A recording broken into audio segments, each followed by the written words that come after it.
ভাইয়েরা, বাবারা, হারাম ছাড়ার জন্য বুকে বল লাগে, মেরুদণ্ডটা শক্ত থাকতে হয়, সৎ সাহস লাগে, হিম্মত লাগে যে আমি হারাম ছেড়ে দিব কাকে খুশি করবার জন্য? আমার আল্লাহর সামনে দাঁড়াতে হবে। আপনি যে সুদের কারবার করে টাকা পয়সা কামাই করতেছেন, এগুলো কবরে নিয়ে যেতে পারবেন? কাফনের কাপড়ে কোনো পকেট থাকে? থাকে না, নিয়ে যেতে পারবেন না। আপনি মারা যাওয়ার পরে যে কাফনের কাপড়টা কেনা হবে, আপনি জানেন সেটা টরে কাপড় কেনা হবে না? আপনি কি জানেন সেটা কোনো দামি কাপড় কেনা হবে না? কাপড়ের মধ্যে সবচেয়ে সস্তা কাপড় দিয়ে আপনাকে কাফন দেওয়া হবে। কারণ যাদের জন্য এই সুদের কারবার করে টাকার পাহাড় গড়েছেন, সেই সন্তানরাই বলবে, এবং তাদের বলাটা অযৌক্তিক না, যে এখানে দামি কাপড় দিয়ে লাভ কি? মাটির সাথে মিশে যাবে, নষ্ট হয়ে যাবে, কে দেখবে? দামি সাবান দিয়ে আপনাকে গোসল করাবে না। এই দুনিয়া থেকে কিছু নিয়ে যেতে পারবেন না, সব রেখে যেতে হবে। ভাগ বটরা করে ছেলে মেয়েরা খাবে, আর হারাম কামাই করছেন আপনি, জবাব দিতে হবে আপনার। আপনার চেয়ে বড় নির্বোধ কে আছে যে কামাই করবেন, চুরি করবেন যাদের জন্য, তারা কেউ আপনার চুরির দায় নিবে না। আপনার শাস্তি আপনাকে ভোগ করতে হবে, তারপর আপনি অপরাধ করছেন। হারাম থেকে বের হয়ে আসবো তো ইনশাআল্লাহ। বুকে বল লাগবে। যুবক ভাইরা, যারা এখনো উপার্জন শুরু করেন নাই, জীবনে একটা প্রতিজ্ঞা করে নেন। নামাজ অনেক বেশি পড়ার দরকার নেই। 5 ওয়াক্ত সালাত আদায় করছেন, মৌলিক সালাতগুলো আদায় করছেন, জুমা আদায় করছেন, ওয়াজিবগুলো আদায় করছেন, সুন্নাতে মুআক্কাদাগুলো আদায় করছেন, ফরজ সিয়ামগুলো পালন করছেন, আলহামদুলিল্লাহ। যাকাত দিচ্ছেন, খুব বেশি দান সদকাও করতে পারতেছেন না, খুব বেশি নফল সালাত আদায় করতে পারেন না, খুব বেশি নফল সিয়ামও রাখতে পারেন না, খুব বেশি ওয়াজ মাহফিলেও যাইতে পারেন না, অসুবিধা নেই। একটা প্রতিজ্ঞা করেন যে ঈমানটাকে বিশুদ্ধ করবার পর, শিরক এবং কুফর থেকে আকীদাটাকে সহিহ করবার পর, আমি 5 ওয়াক্ত সালাত, রমজানের সিয়াম, হজ ফরজ হলে হজ, যাকাত ফরজ হলে যাকাতটা আদায় করব, আর আমি হারাম উপার্জন থেকে বেঁচে থাকবো। ইনশাআল্লাহ জান্নাতের পথ একেবারে সহজ। আমাদের দেশে মানুষ কি করে? সারা জীবন 2 নম্বর পথে টাকা পয়সা কামাই করে, এরপর বুড়ো বয়সে লম্বা একটা তসবিহ নিয়ে, একটা লম্বা জুব্বা কিনে, মক্কা শরীফ যায় একটা উমরা বা হজ করে এসে, এরপরে মসজিদে ঢুকে পড়ে, আর বাইরেতে চায় না। ঠেলেও বাইর করতে পারে না মুয়াজ্জিন সাহেবরা। বলে, চাচা বাড়িতে যাবেন না, মসজিদের দরজা আটকাবো। বলে, বাবা তোমাদের জ্বালা একটু ইবাদত বন্দেগীও করতে পারবো না, একটু তেলাওয়াতও করতে পারি না, তোমরা মসজিদ বন্ধ করার জন্য অস্থির হয়ে গেছো। আছে না নাই? সব চুরিদারি করে, টিন চুরি, গম চুরি, 2 নম্বরই, হালাল উপার্জনের বাজ বিচার নাই, সুদ খায়া, ঘুষ খায়া, মানুষের রক্ত চুষা, যত রকমের অবৈধ উপার্জন আছে সব কিছু করে সাইরা, এবার যখন আর কোনো উপায় নাই, গাড়ি বাড়ি সব হয়ে গেছে, এবার তসবিহ নিয়ে মসজিদে বসে গেছে। আপনার ইতিহাস মানুষ না জানতে পারে, মানুষ আপনাকে মনে করতে পারে চাচা জানতো বিরাট আল্লাহওয়ালা, মসজিদে বাইরে হতে চায় না। আহকামুল হাকিমিন আপনার প্রিভিয়াস হিস্ট্রি জানে কি জানে না? কোরআনে আল্লাহ বলেছেন, ইয়া আইয়ুহার রাসূল কুলু মিনাত তাইয়্যিবাত, এরপরে বলেছেন কি? ওয়া আমালু সালিহা। আগে আল্লাহ বলেছেন হালাল উপার্জন করো, হালাল খাও, এরপরে বলছেন নেকামল করো। আর আমরা বলি আগে 2 নম্বর পথে কামাই করে নাও, এরপরে কিছু টাকা মসজিদে, কিছু মাদ্রাসা, কিছু হুজুরদেরকে কিছু ওয়াজ মাহফিলে দিয়ে দিলাম, হুজুররাও দোয়া করে দিল, আল্লাহ এত টাকা দিছে হাজী সাহেব, আল্লাহ আপনি হাজী সাহেবরে জান্নাত পার করে জাহান্নাম পর্যন্ত পৌঁছে দিয়ে আসেন। পয়সা দিয়ে হুজুরও কিনতে পারবেন, অসুবিধা নেই। আমারে পয়সা দিবেন, খুশির চোটে আমিও দোয়া করে দিব, কোনো ব্যাপার না। কিন্তু মনে রাখবেন, জান্নাতের মালিক আল্লাহ রাব্বুল আলামিনের চোখে ধুলি দেওয়া যাবে। কিন্তু হ্যাঁ, এর মানে এই না যে যারা অন্যায় করে ফেলেছেন তাদের এখন আর মাফ করার পাওয়ার কোনো রাস্তা নেই, সেটা বলছি না। কিন্তু যারা জোয়ান বয়সে অন্যায় করে ফেলেছেন, এখনো তাদের মাফ চাওয়ার রাস্তা আছে। আমার এক পরিচিত হাজী সাহেব আছেন, এখনো বাইচে আছেন, অনেক বয়স হয়ে গেছে। 2003-4 সনের দিকের কথা। আমি তখন মিরপুরের মণিপুরে এক মসজিদে আমি ইমামতি করি। তো এই মুরব্বী উনি ছিলেন একজন সরকারি কর্মকর্তা, পদের নাম বলবো না, বড় সরকারি কর্মকর্তা ছিলেন। তো উনি আমাকে একদিন এসে বলতেছেন, হুজুর বড় বিপদে আছি। আমি কি বিপদ? তো বলে যে আমার ছেলে মেয়েরা সব আমাকে পারলে খায়, মারতে আসে। কারণ আমি কয়দিন পর পর একটা জমি মাদ্রাসায় দিয়ে দিই, একটা মসজিদে দিয়ে দিই, একটা গরিবদেরকে দিয়ে দিই। এত জমি আমি ঢাকা শহরে বিভিন্ন জায়গায় আল্লাহ আমার জমি জমা দিছে, তো এগুলো যে মানুষকে দিয়ে দেই, গোটা জমি ধরে দিয়ে দিই। এই জন্য আমার ছেলে মেয়েরা বলে মানুষ এরকম দান করে। মানুষ দান করে 2,000, 5,000, 10,000 টাকা মসজিদ মাদ্রাসায় দেয়। তুমি যেভাবে গোটা জমি ধরে দিয়ে দিচ্ছ, এইভাবে দিলে তো আমরা ফতুর হয়ে যাব। এইভাবে দেও কেন? কারণ ছেলে মেয়েরা সব আমার বিরুদ্ধে খেপা, আমি কি করব? তো আমি বললাম, ছেলে মেয়ে যে খেপা এটা তো যৌক্তিক, তাদের খেপার কারণ আছে, আমি তো তাদের পক্ষে। আপনি এত দান করেন কেন? এত দান করতে তো আল্লাহ বলেন নাই। নবী সাল্লাল্লাহু আলাইহি সাল্লাম বলেছেন, তোমার সন্তানদের জন্য কিছু রেখে যাওয়া উত্তম, তা একেবারে তা সব দান করে তাদেরকে খালি হাতে বসায় দেওয়ার চাইতে কিছু রাখেন, আপনি এইভাবে দান করেন কেন? ঠিকই তো বলছে তারা। তখন ভদ্রলোক বড় নিঃশ্বাস ফেলে বলছেন, হুজুর আমার দুঃখ তো আপনিও বুঝলেন না। তা আমি বলেন দুঃখ কি? বড় দুঃখ হলো, বাবারে যে কয় টাকা বেতন পাইতাম কোনো রকম সংসার, ছেলে মেয়েদের পড়ালেখা টেনে টুনে পার হয়ে যেত। এই জমি জমা যা দেখছেন সবই অবৈধ টাকা, ঘুষের টাকায় তৈরি করা, ঘুষের টাকা উপার্জন করছি এগুলা। তখন আল্লাহর ভয় ছিল না, 2 হাতে কামাই করছি, এক এক কলমের খোঁচে অনেক বড় বড় অঙ্ক কামাই করে ফেলছি। তো তখন ভয় ছিল না, করে ফেলছি। কিন্তু এখন আমি যখন বলছি 2003-4-5 কথা, তখন ওনার বয়স 70+, 70-75। এখনো ভদ্রলোক বেঁচে আছেন, শয্যাশায়ী। তো তিনি বলছেন যে বাবারে, এখন তো আমি সকাল বিকাল শুধু কবর দেখি সামনে। আমি বুঝতেছি আমার ছেলে মেয়ে সব ফুর্তি ফার্তার মধ্যে আছে, বাপের সম্পদ আয়েশ মোজমাস্তি করে খাবে, ভোগ করবে, দাঁত কচকচ করতেছে, আমি কখন মরবো আর ভাগযোগ করে নিয়ে যাবে, আমি বুঝতে পারতেছি। কিন্তু আমি এটাও জানতে পারতেছি যে কবরে থোয়ার সাথে সাথেই তো আমার শুরু হয়ে যাবে জবাবদিহি। এই জন্য এগুলার মালিক তো আর খুঁজে পাওয়া যাবে না, এই জন্য দিয়ে দিয়ে আমি মুক্ত হচ্ছি, যাতে আমার আখেরাতে আমার ধরা খাওয়া না লাগে। কিন্তু ওদেরকে কে বুঝাবে? এগুলো তো তাদেরকে বলতেও পারি না যে এগুলা সব আমার না, এগুলো সব মানুষের। এই আপনার এই পূর্বাচলের এই পাশে একটা জমি উনি আমাকেও দিছেন, বলছেন যে আপনি মাদ্রাসা করেন। তাই আমি বললাম আমার সময় হয় না, আমি আবার আরেকজন আলেমকে রেফার করে দিছি, ওইটা এখন একটা ভালো মাদ্রাসা হয়ে গেছে এই এলাকার। গোটা এই এলাকা বলতে এটা তো এলাকা অনেক বড়, এখান থেকে হয়তো 10-15-20 কিলো হবে, বা এত হবে না, আরো কম হবে। ভাইরা আমার, হারাম কামাই করে মানুষ কার জন্য বলেন তো? যতজন হারাম কামাই করে কার জন্য করে?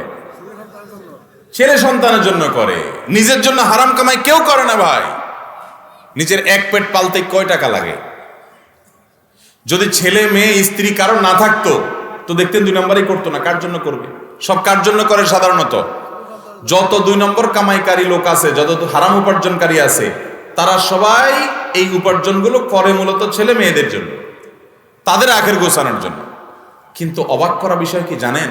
কিয়ামতের ময়দানে যখন আপনি ধরা পড়বেন, এই ছেলে মেয়ের কেউ কিন্তু বলবে না যে আল্লাহ আমার বাপের সব আমাদের জন্যই করছিল, নিজের জন্য কিছু করে নাই, আপনি যা শাস্তি দেওয়ার আমার দেন, আমার বাপরে ছেড়ে দেন। বলবে? আল্লাহ কোরআনে বলছেন, ইয়াউমা ইয়াফিরুল মারউ মিন আখি ওয়া উম্মিহি ওয়া আবি ওয়া সাহিবাতিহি ওয়া বানি লিকুল্লি ইমরিইম মিনহুম ইয়াউমা ইযিন শা'নুই ইউগনি। সেদিন সবাই সবাইকে দেখে পালাবে। মাকে দেখে সন্তান পালাবে, বাপ তো পরের কথা, যে না জানি আমাকে এসে ধরে কোনো আমলের জন্য। বাবারা, কার জন্য 2 নম্বর উপার্জন করছেন? এই জন্য আমার যুবক ভাইয়েরা প্রতিজ্ঞা করেন, সরকারি চাকরি পান আর বেসরকারি, ব্যবসা করেন আর বিদেশ যান, যেভাবে উপার্জন করেন না কেন, জীবনে কখনো হারাম উপার্জন করব না। নিয়ত করবো তো ইনশাআল্লাহ। যুবক ভাইরা প্রতিজ্ঞা করেন, অন্য কোনো আমল করতে খুব বেশি, নফল আমল খুব বেশি করতে পারেন না, কোনো টেনশন নেই। দোয়া দরুদ খুব বেশি পড়তে পারেন না, কোনো টেনশন নেই। জীবনে একটা ওয়াজ মাহফিলও আসতে পারেন নাই, কোনো টেনশন নেই। প্রতিজ্ঞা করেন 5 ওয়াক্ত নামাজ ঠিক রাখবেন, রমজানে ফরজ রোজাটা পড়বেন, মেইন মূল ফরজ কাজগুলো করবেন, মূল হারাম কাজগুলোতে বেঁচে থাকবেন, আর সবচেয়ে বেশি গুরুত্ব দিয়ে উপার্জন যে হারাম আছে এই হারাম থেকে বেঁচে থাকবেন। এটা এই যুগে কত কঠিন কাজ জানেন? এই যুগে সব সোজা, এটা সবচেয়ে কঠিন। যুবকদের জন্য দুটা জিনিস সবচেয়ে বেশি চ্যালেঞ্জের, এক হলো এই হারাম থেকে বাঁচা, আরেকটা হলো চরিত্র রক্ষা করা, চরিত্রকে হারাম থেকে রক্ষা করা। এই দুটা সবচেয়ে কঠিন কাজ। এই দুটা যে ওভারকাম করবে তার সামনে আর ইনশাআল্লাহ অন্য কোনো বাধা টিকবে না। সে সকল বাধা পেরিয়ে ইনশাআল্লাহ জান্নাত পর্যন্ত যেতে পারবে। হালাল উপার্জন করলে কি লাভ হয় জানেন? নগদে যে লাভটা হয়, নগদে মনটা থাকে রিল্যাক্স মোডে, সুখে থাকে মানুষ। হালাল উপার্জন করলে মানুষ কি থাকে? টাকা যারা কামাই করে 2 নম্বর পথে, তারাও তো সুখের জন্যই কামাই করে, না দুঃখের জন্য করে? হারাম টাকা যারা কামায় কিসের জন্য করে? সুখের আশা না করে? কিন্তু বাস্তবতা কি জানেন? হারামখোর এই টাকা তাকে কখনো সুখ দেয় না। সুখ যদি কিছু পায়, তার ছেলে মেয়ে নাতিপুতি তারা বাপসাব নিয়ে রাস্তাঘাটে চলে, জানে না তাদের দাদা বড় ডাকাত, তাদের বাপ বড় চোর, বড় দুর্নীতিবাজ, বড় ঘুষখোর, বড় সুদখোর, হারামখোর। এটা তো ছেলে মেয়ে জানে না। তারা তো মোজ মাস্তি করে বাপে কামাইছে, বাপে যে 2 নম্বর পথে কামাইছে, দাদা যে 2 নম্বর পথে কামাইছে, নানা যে 2 নম্বর পথে কামাইছে, এটা তো নাতিরা জানে না, ছেলে মেয়ে জানে না। তারা মোজ মাস্তি করে ঘুরে বেড়ায়। আর বুড়া নিজেরটা নিজে জানে, হায় রে এগুলো সব তো চোরাই টাকা, এগুলো সব তো 2 নম্বর টাকা। তার ভেতরে ত্রাস শুরু হয়ে যায়, অস্থিরতা লাগে। ওই যে মুরব্বীর কথা বলছি, উনি আমাকে বলছেন, হুজুর আমার কাছে তো ভালো লাগে না, আমি তো জানি এগুলো সব মানুষের রক্ত চোষা টাকা। এগুলো যখন মনে উঠে আমার ভিতর থেকে, ওনাকে আল্লাহ তওবার নসিব দিয়েছেন, উনি তো ভালো মানুষ যে উনি ফিরে এসেছেন, সুযোগ পেয়েছেন মৃত্যুর আগে তওবা করার। কত কবল পড়া আছে, এই সম্বিত পর্যন্ত তার ফিরে আসে নাই, সে মৃত্যুর আগে তওবা পর্যন্ত করা নসিবে হয়। অতএব যুবক ভাইরা প্রতিজ্ঞা করেন হালাল উপার্জন করবেন, ঠিক আছে তো ইনশাআল্লাহ? জীবনে কখনো এক টাকার একটা কয়েন হারাম হলে ভাবে ছুঁড়ে ফেলে দিব, ওইটা আমার দরকার নেই, ঠিক আছে না ইনশাআল্লাহ? এই জন্য সাহস লাগে। কিন্তু মুশকিল হলো কি জানেন? এটা বড় কঠিন কাজ। কেন কঠিন বলেন তো? এটা করলে আপনার বউটা আপনারে বলবে যে রাখো তোমার সংসার, আশেপাশে সবাই কত লাল হয়ে যাচ্ছে, নীল হয়ে যাচ্ছে, কালারফুল জীবন যাপন করছে, আর তুমি কি মিয়া 10,000 টাকা বেতন পাও, এটা দিয়া খয়রাত আনো? দেখবেন বউটাও খুব একটা রাজি না। আরে বউ তো অনেক পরের কথা, নিজের জন্মদাতা বাপটা দেখবেন খুশি না। গর্ভধারণ করছে যে মা, সে মাও দেখবেন বলবে বাবা এরকম করলে কি চলে, একটু অত ইসলামকে মেনে পারা যায়? বলবে কি বলবে না? এই জন্য গোটা পরিবারকে ইসলামের উপর উঠাতে হবে। বিয়ে করার জন্য এমন একটা মেয়েকে জীবন সঙ্গী হিসাবে নিতে হবে যে হারাম থেকে বাঁচার জন্য প্রয়োজনে জীবন দিতে প্রস্তুত আছে, তারপরে হারাম খাবে না, হালালে তুষ্ট থাকবে। হারামখোররা অনেক চকচকা লাইফ লিড করে, আমরা দেখে মনে করি কত সুখে আছে, কিন্তু ও জানে ও নিজে একটা চোর। জানে কি জানে না? এটারে বলে অপরাধ বোধের অদৃশ্য দাহন। ভেতর থেকে জ্বালা পোড়া আছে, উপর দিয়ে হাসে ফিটফাট, ভেতরে কিন্তু সদরঘাট। কারণ সে জানে সে কি, সে দুর্নীতিবাজ, সে চোর, সে ডাকাত, সে খুনি, সে মানুষের রক্ত চুষা, সে হারাম খাইছে, এটা সে জানে।